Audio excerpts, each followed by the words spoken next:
How good graphics killed video games. Lock in, bro. You're Let's go. watching this video most likely from a phone, possibly a computer or a TV, and if you're really freakish, maybe even a smartwatch. Hey man, you okay?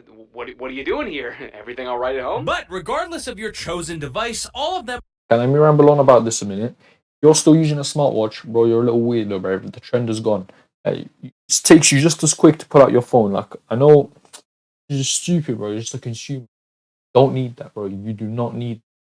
are made up of a combination of red, blue, and green blips, tricking your stupid reptilian brain that what you're seeing is real, three-dimensional, and filled with millions of colors. And since That's crazy. gaming consoles and displays have grown and evolved over time, gaming has tried to keep up, and for decades it did, with enormous graphical leaps that would genuinely, instantly antiquate what came before it. And if you grew up in the 90s like me, you would have seen modern gaming evolve from this to this, and before my childhood, you'd have moved from arcades to in-home gaming to crazy visuals in your pocket. But if you're growing up now or just getting into gaming in the last 10 or so years, you would have seen modern games go from this to this. But somehow the prices to make and play these things have gone from this to this. What? We are no longer living in a time of meaningful. Bro, the only game I'm willing to pay more than like GTA 5, GTA 6. When that game comes out, bruv, I'm taking out a mortgage. I don't care how much that game costs. I'm taking out a mortgage, bruv. I am getting GTA 6. Any other game, bruv, I'm not paying. Like what, bruv? Like, it depends on the game, really. But like, nobody should be charging 100, and they're making a habit out of it. Not follow their footsteps unless you're making the game just as good, bro. That's all I'm gonna say, bro.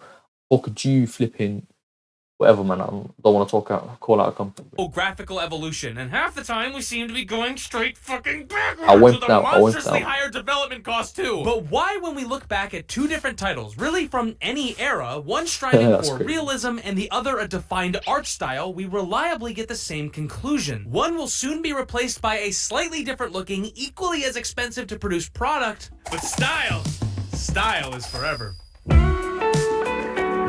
Cold.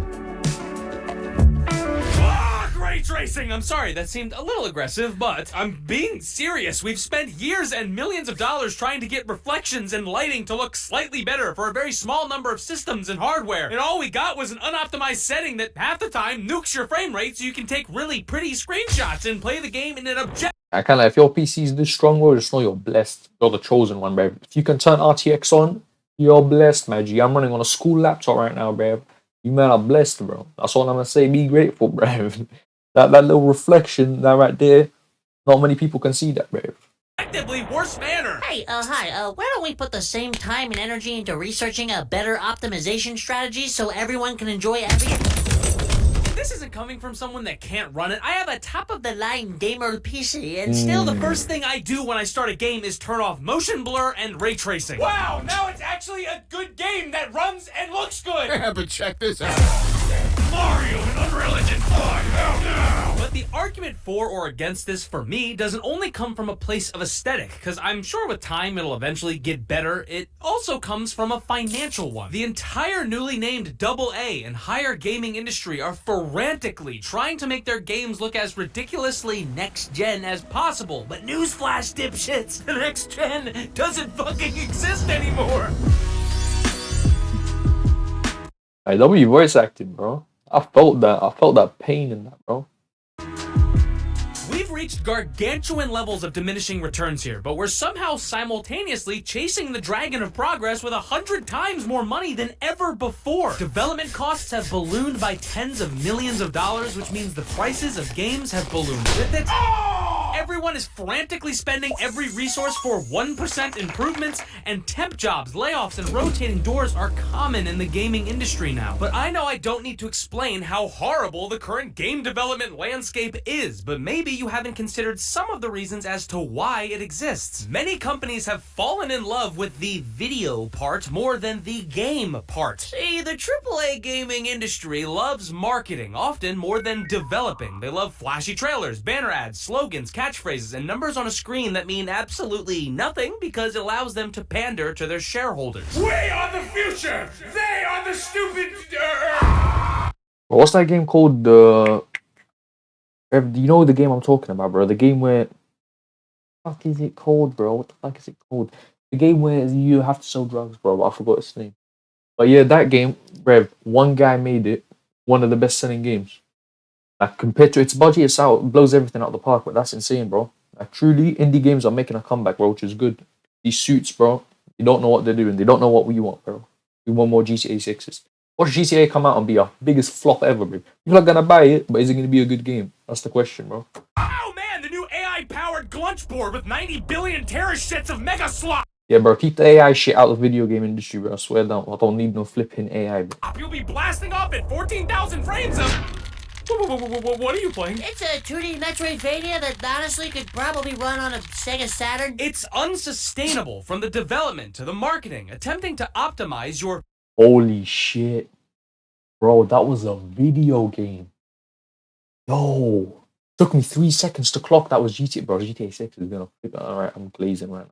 futuristic next-gen title for 1,000 different rigs and brands of hardware is a logistical nightmare, and the price of that nightmare is passed on to the consumer in either rising costs or broken games. W multiplier, bro. Accessibility matters, optimization matters. Video games were never supposed to cost hundreds of millions of dollars, but now that they do, we should be striving for more innovative gameplay, ways to connect people and push the boundaries on what makes a video game fun. Oh, but the trailer and the extremely curated gameplay reveal looks so good, right? Look at the reflective puddle! Oh, fuck. I don't look at the bottles. Do not look at the bottle.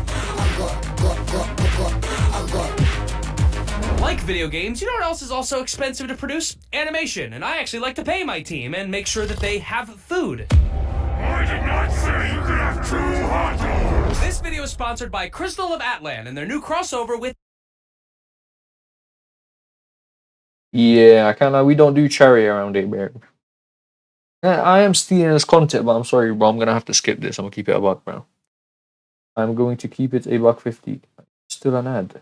Where is the money going? Well, game dev teams are armies now. Keeping up with modern hardware is beyond difficult. The marketing world is wider and more saturated than ever. Shipping physical games is becoming a detriment, and post-release support is now mandatory. This is why the prices of games are skyrocketing. Subscription-based models that allow companies to pre-plan budgets are getting more popular, and microtransactions and bleed pricing is getting more commonplace. And if we want all of these things to stop, I'm not kidding when I say games need to be smaller, look less good, and developers need to be paid more. Blockbuster franchises used to take a few years to make, if that. Now it takes a damn decade to make a single game because the expectations are so ludicrously high. That's why indie titles, stylized titles, innovative, weird titles are becoming so popular as of late.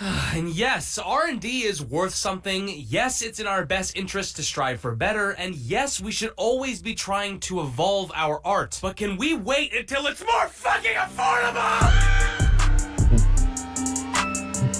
Love this guy's content. Nintendo, I feel, is a perfect example that encompasses all the good and bad here. Check this out. Nintendo launches an extremely affordable console that breaks nearly every record ever, but it runs on leapfrog hardware and a dream. Most of their games look extremely good, even on the weaker hardware, because, again, a concrete style is worth far more than high-fidelity realism and graphics. But because of that same lacking hardware, some games run poorly or are forced to make optimization cuts, either in graphics or frame rates. So what does Nintendo do? They work on a second console, this time far more powerful than the last, one that can run modern looking games but maintains the hybrid gimmick. This causes the price to jump up, and even though it's still on the mid-end of modern consoles, it's seen as greedy, despite gamers begging for this exact upgrade. But I don't like the price! Then why did you ask for it? Now, games being $70 to $80 is complete bullshit. It's not the highest we've ever seen by a long shot, but it's also obviously not the cheapest, and the new tariffs and trade war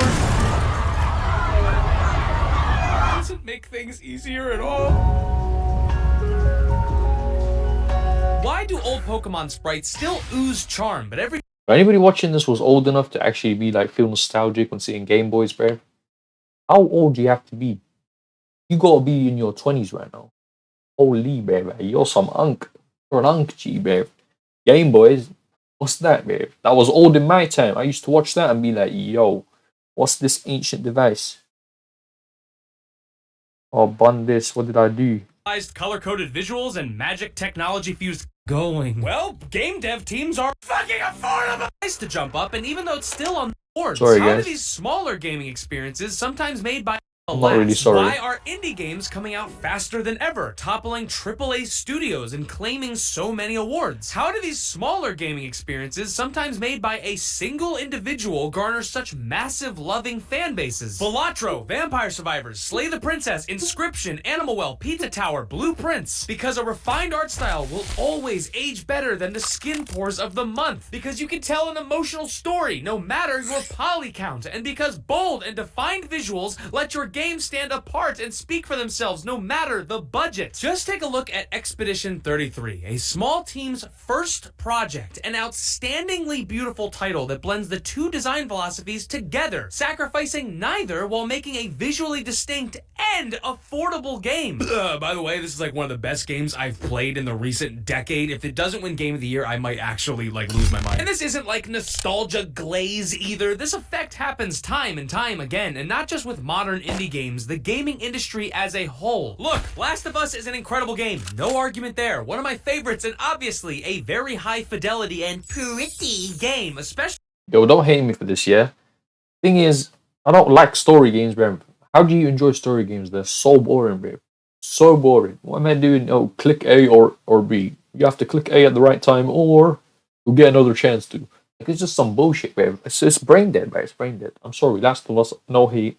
The Ragnarok, no hate, bro. It's just bullshit, man. Nothing competitive about it. It's a bit dead. For 2013. And by the way, do you want your brain to fucking melt? Last of Us released a year before Dark Souls 2. Yeah, what? But do we really need to remaster The Last of Us so many times to the point where you can't tell the fucking difference? Fuck's the point of this? What the hell does this mean? You are spending millions on something I can't fucking say! Now, none of these arguments mean bunk shit if I can't point you towards a modern game that encompasses all of the attributes I'm seeking in a title. Affordable for the consumer, low development costs, balanced and sustainable work environment, gameplay first framework, kinda indie but kinda not indie, no long bloated playtime, stylized graphics that will age beautifully, heart, soul, and dare I say it, Fun? What the hell? A game's priority being fun? I give you one of the most innovative, impressive, and genuinely fun games ever created, where there unironically wasn't a 5-minute gap at any point where I wasn't smiling ear to ear.